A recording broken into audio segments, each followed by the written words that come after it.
Hi guys, in this video I'm going to show you how to switch to professional accounts on Instagram.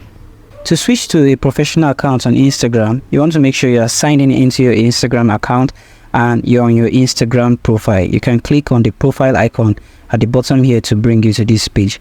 Once on this page, click on edit profile and then come to this side and scroll till you find account type and tools. Click on this and this is going to take you to switch to a professional account.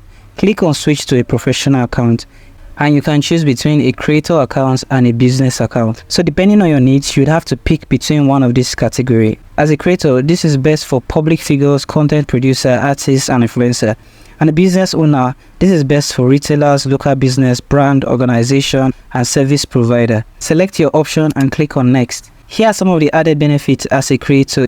You have flexible profile control, simplified messaging and more growth tools. And for business owner, you have tools to help you learn about your followers, reach your customers, and get new contact options. On the next page, you'll be asked to choose a category that best describes what you do. Search for the category and select your option, and then click on done. And with that, you have successfully switched to a professional account on Instagram. Click on done. And that is all guys. Thank you guys for watching this video, and I hope you found this video on how to switch to a professional account on Instagram helpful. If you do find this video helpful, do make sure to subscribe to this channel and have its post notification bell turned on. I hope to see you guys in my next video.